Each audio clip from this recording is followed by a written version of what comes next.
வணக்கம் ராஜேஸ்வரி. கர்நாடக மாநிலம் ஹாசன் தொகுதி முன்னாள் எம்பி பிரஜ்வல் ரேவண்ணா இவர் மீது பெண்களை பாலியல் பலாத்காரம் செய்ததாக இவர் 4 வழக்குகளில் தொடர்பாகி கைது செய்யப்பட்டுள்ளார். தற்போது தொடர்ந்து மாநில அரசின் சிறப்பு புலனாய்வு பிரிவு போலீசார் தொடர்ந்து விசாரணை மேற்கொண்டு வருகின்றனர். ஏற்கனவே 3 பாலியல் வழக்குகள் அவர் மீது பதிவாகியுள்ள நிலையில் ஏற்கனவே உள்ள அந்த 2 வழக்குகளில் போலீசார் காவலில் எடுத்து விசாரணை தொடர்ந்து நடத்தி வருகின்றனர். அவரை விசாரணையின் போது அவரை அந்த சம்பவம் நடந்த ஹாசன் மாவட்டம் ஒல்லிநரசிபுராவில் உள்ள அவரது வீடு அலுவலகங்களை அழைத்துச் சென்று ஸ்தல மகஜ பரிசோதனை நடத்தினர். அதோடு பலாத்கார வழக்கு பதிவாகி இருப்பதால் 2 வழக்குகளிலும் அவருக்கு தனித்தனியே முழு உடல் பரிசோதனை கூட நடத்தப்பட்டது.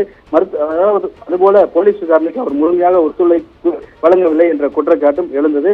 இந்த நிலையில் தொடர்ந்து அவர் கோர்ட்டு அல்லது போலீஸ் விசாரணை மாறி அழைக்கப்பட்டு வந்தார். இந்த நிலையில் அவர் மீது சுமத்தப்பட்ட முதல் வழக்கு தொடர்பாக அவர் மீது ஜாமீன் வழங்க இன்றைய தினம் நீதிமன்றம் மறுத்துள்ளது. அதாவது ஹாசன் மாவட்டம் ஒல்லிநரசிபுரா காவல் நிலையத்தில் பதிவு செய்யப்பட்ட முதல் பாலியல் தொடர்பான வழக்குக்கு ஜாமீன் கேட்டிருந்தார். இந்த வழக்கு தான் இன்றைய தினம் பெங்களூரு மக்கள் சிறப்பு நீதிமன்றத்தில் நீதிபதி கஜானன் பட் முன் விசாரணைக்கு எடுத்துக் கொள்ளப்பட்டது.